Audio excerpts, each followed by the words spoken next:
안녕하세요. 톡톡 클래식의 최연수입니다. 오늘은 그동안 베토벤 탄생 250주년 기념 특집 베토벤 시리즈를 보내드렸는데요. 그 마지막 시간입니다. 그동안 여러 주제로 베토벤의 곡들을 소개해드렸어요. 오늘은 앞에 보내드린 4편의 영상에서 빠진, 그렇지만 너무나도 아름답고 오랜 기간 동안 음악 애호가들에게 사랑받았을 뿐 아니라 음악사적으로도 중요한 작품들을 소개해드리려 합니다. 먼저 클래식 애호가들이 맨 마지막에 좋아하게 된다는 클래식 장르 중 하나인 현악 사중주부터 소개해드립니다. 물론 베토벤 현악 사중주 곡 중에 초기 작품이에요.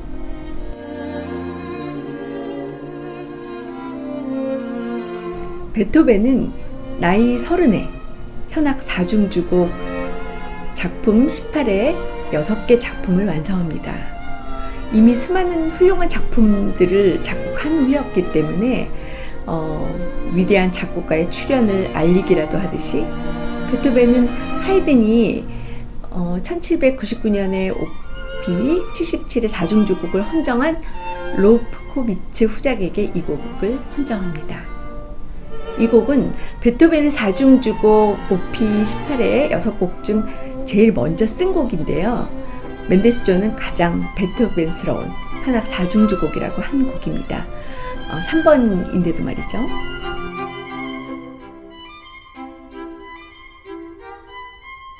다음엔 베토벤의 32개 피아노 소나타 중 세 손가락에 들지 않는다 해도 아름답고 짜임 있는 이 소나타의 매력을 놓치지 않아야 합니다. 베토벤은 정말 훌륭한 피아니스트였기 때문에 피아노 작품을 많이 남겼어요. 피아노 소나타뿐 아니라 합주곡, 또 피아노가 들어간 실내악곡을 했는데요. 피아니스트들에게 베토벤의 소나타 전곡 연주의 도전 같은 피아노 작품의 연주는 그들의 독주에서 빠지지 않고 등장하는 주요 레퍼토리입니다. 물론 이 베토벤을 연구하고 연주하는 베토벤 스페셜리스트라는 사람들이 있는데요. 알프레드 브란델, 루돌프 부흐빈더라는 피아니스트들이 있습니다. 부흐빈더는 올해 73살의 나이로 50년 넘게 연주 활동을 하면서 베토벤 피아노 소나타 전곡 사이클을 그러니까 32개의 전곡을 연주하는 그 사이클을 50회 이상 연주했으며, 또한 베토벤 피아노 소나타 전곡을 3번이나 녹음해서 앨범으로 발표했습니다. 물론 우리나라 연주자로는 여러분들 있지만 김선욱 씨도 베토벤 스페셜리스트라는 애칭이 붙었죠.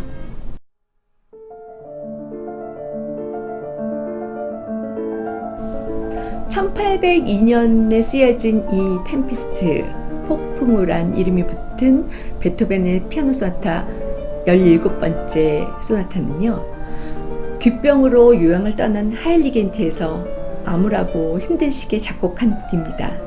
전체 3악장으로 구성되어 있으며 각 악장은 소나타 형식입니다. 특히 3악장 알레그레토는 16분음표가 계속 달리듯이 질주하는 격정적인 악장인데요.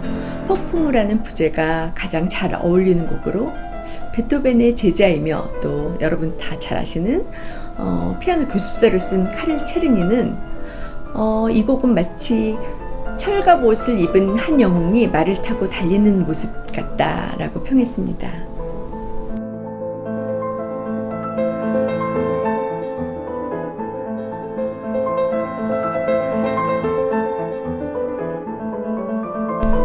다음은 베토벤의 첼로 소나타에서 선곡해봤습니다. 베토벤은 유능한 피아니스트였고 또 악단에서는 한때 비올라를 연주하기도 했지만 첼로에 관해서는 기능을 잘 알지 못했지만 첼로 소나타 5곡을 남겼습니다. 이 첼로 소나타 3번은 첼리스트였던 이그나츠 폰 글라인슈타인 남작에게 헌정되었고요. 5곡의 첼로 소나타 중 가장 널리 알려진 곡은 3번의 작품, 그러니까 3번이고 작품 번호 69입니다.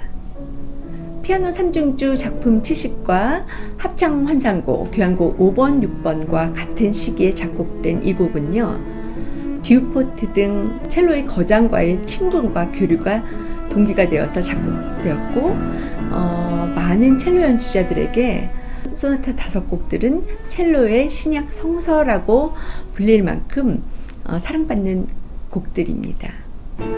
이 첼로 소나타 3번을 두고 현대 첼리스트 스티븐 이서리스는 두 악기에 동등한 중요성을 부여한 역사상 최초의 첼로 소나타이다 라고 말했습니다. 이전에 피아노가 반주에서 머물렀다면 이 곡은 반주에서 벗어나 첼로와의 대등한 연주로서 위치를 갖게 된 그 시작점에 이 3번의 첼로 소나타가 있습니다.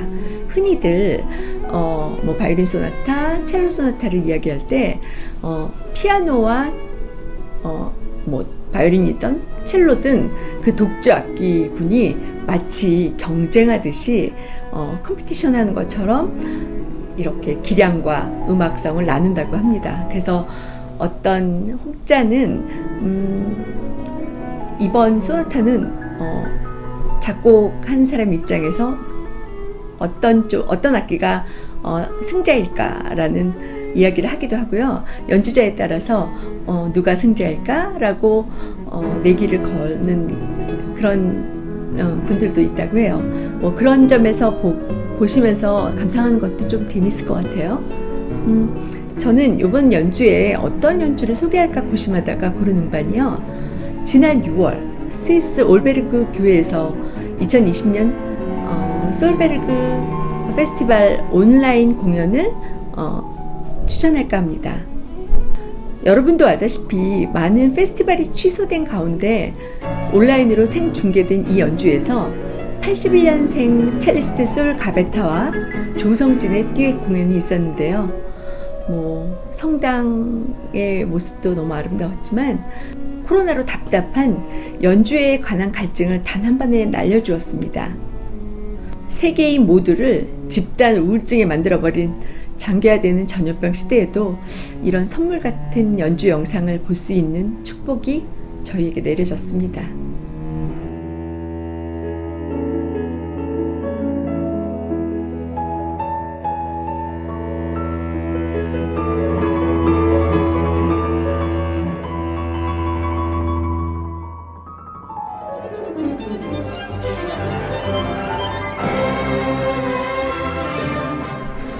(1802년) 하일리겐슈타트 유서를 쓴 베토벤은 심기일전에서 1803년부터 의욕적인 창작 활동을 펼쳤는데요. 여러 장르의 명곡을 완성하는가 하면 파격적인 두 작품, 교향곡 3번 영웅과 이 곡의 작곡에도 들어갔다고 해요. 그리고 두 곡 다 이듬해 완성을 했는데요. 전체 3악장으로 구성되어 있고 피아노나 바이올린에 비해서 첼로의 주력이 돋보이는 곡입니다. 여러분 아시다시피 3중 협주곡 하면 보통 협주곡 하면은 솔로 악기가 솔로의 솔리스트의 역할을 하고 그 다음에 오케스트라가 반주를 하는데 3중 협주곡은 피아노 트리오, 그러니까 피아노, 바이올린, 첼로가 솔리스트의 역할을 하고 그 다음에 오케스트라가 반주를 하는 형식입니다. 명연주 명반으로는 1969년에 바이올린의 오이스트라프, 첼리스트의 로스트로포비치, 피아노의 리히터가 참여하며 카라얀의 지휘로 연주된 앨범이 오래도록 사랑을 받아왔고 최근에는 첼리스트 요요마, 또 바이올리니스트 안네 소피 무터, 그리고 또 피아노의 다니엘 바렌보임이 함께한 실황 앨범도 지난 5월에 발매되었습니다. 함께한 오케스트라는요, 바렌보임이 1999년 팔레스타인을 비롯한 아랍 국가와 이스라엘 청년들을 모아 만든 오케스트라인 웨스트 이스터 디반 오케스트라, 그러니까 서동 시집이라고 하죠. 서동 시집 오케스트라입니다.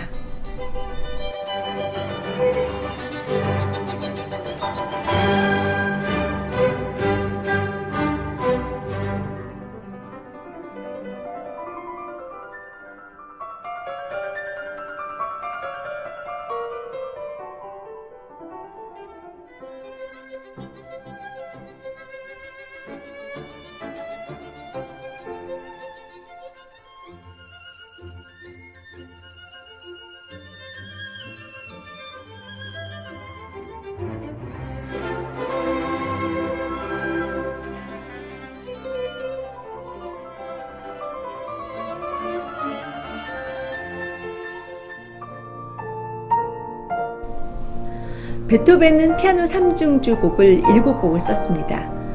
그중 대공은 그중 최고의 걸작이며 동시에 고금의 실내악곡 중 가장 뛰어난 작품의 하나로 인정받고 있으며 또 품위 있고 원숙한 내용을 갖춘 명작입니다. 1811년에 작곡되었는데요. 이 곡 한번 들어보시죠.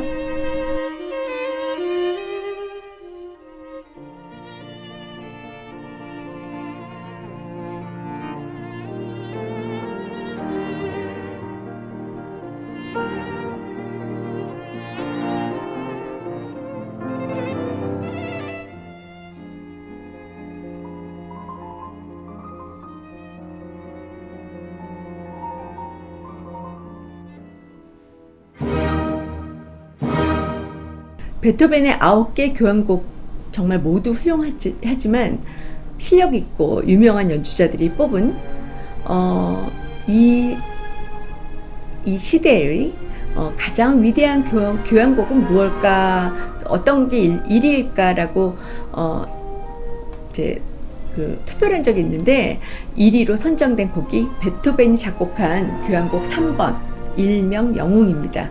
여러분들은 보통 운명 교향곡이나 뭐 또 나인 심포니가 왜 아니지? 라고 생각은 하지만 지휘자들은 이 곡의 매력을 모두 만장일치로 선정한 곡이 교향곡 3번인데요. 1803년에 작곡하여 1804년에 완성된 이 교향곡은 처음에는 베토벤이 프랑스 혁명을 기리고 또 나폴레옹 보나파르트에게 헌정하려고 했어요. 지난 영상에서도 말씀드렸지만 1804년 5월에 나폴레옹이 스스로 황제에 등극했죠. 그걸 보고 정말 대노해서 악보 처음에 또 보나파르트에게 헌정한다는 그 이름을 지워버렸다는 일화가 있습니다. 1805년 4월 7일 빈에서 베토벤 자신의 직접 지휘로 초연되었습니다.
베토벤 교향곡 6번 페스토렐이라는 부제가 붙은 이 교향곡은요, 먼저 추천 음반부터 말씀드리면 바바리안 스테이트 오케스트라를 카를로스 클라이버가 지휘한 그 음반이 있습니다.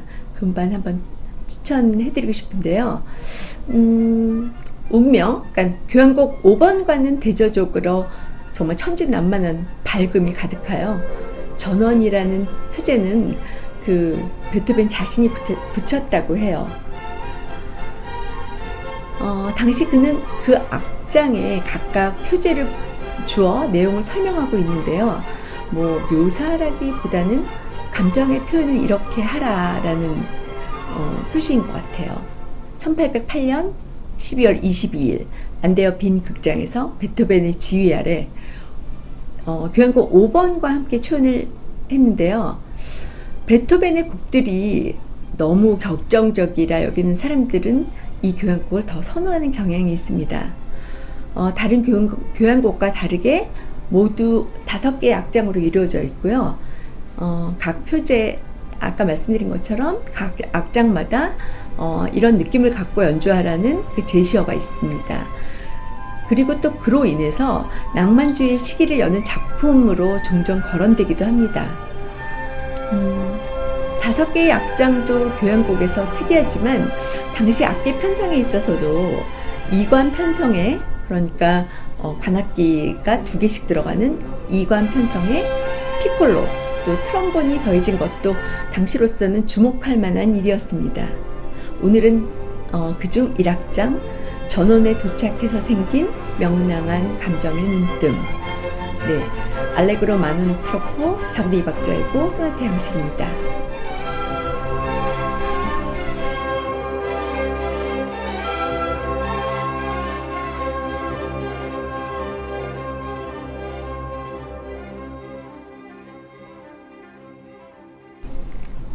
지금까지 준비한 곡은 7곡이지만요. 어디 이뿐이겠어요. 저는 대학원 때 베토벤 교향곡 7번을 그 히스토리 오브 심포니라는 그 교향곡의 역사 시간에 한 학기 동안 공부했던 기억이 나요. 그 책 한 권이었는데요. 그 시간도 모자랐던 기억이 납니다. 5번의 시리즈도 많이 부족하지만 좀 마련해 보았는데요. 여러분 어떻게 보셨어요? 베토벤은 이전의 작곡가들이 궁정음악가란 직업의 틀에 매여 의전이나 또 예배를 위해 끊임없이 곡을 쏟아내야 했던 그런 상황에서 벗어나 오직 작품의 완성도가 마음에 들지 않으면 출판도 미뤘고요. 또 시대 상황에 따라 상대적으로 작품 수가 적은 듯 하지만요. 지금까지 알려진 곡의 수만 해도 849곡입니다. 비발디 같은 경우는 콘체르토만 500개가 있다고 하지만 계속 임프로바이즈하고 변형한 거기 때문에 베토벤의 곡은 완성도나 짜임새에 있어서 높은 평가를 받는 작품이 대다수입니다. 악상의 전개나 표제 음악적인 시도는 낭만주의 음악으로 가는 길을 열었다고도 평가받고 있고요. 저도 베토벤 탄생 250주년을 기념해 시리즈 영상을 준비하며 베토벤 음악에 흠뻑 빠졌었습니다. 그리고 인간적으로 정말 불우했던 그의 생애에 한때는 마음이 또 아팠고 이렇게 디프레스 됐었는데요. 베토벤이 고난을 넘어 더욱 음악에 몰두하고 또 주옥 같은 작품을 쏟아낸 베토벤의 강인한 정신력과 그리고 또 그의 재능은 인류의 역사에 획을 긋는 우리 모두의 유산이 되었습니다. 아무리 힘들고 버거운 인생의 모퉁이 길을 다다를 때 한 번쯤 베토벤의 일상을 생각해보며 용기를 얻고 다시 기운을 얻기 바랍니다. 베토벤이 가장 사랑했던 음악처럼 자신에게 가장 소중하고 귀한 것이 무엇인가를 돌아보며 지켜내시길 바랍니다. 그동안 베토벤 시리즈 감상해 주신 여러분 감사합니다. 좋아요와 구독은 잊지 마세요. 그럼 다음 시간에는 새로운 영상 준비해서 다시 뵙겠습니다. 안녕히 계세요.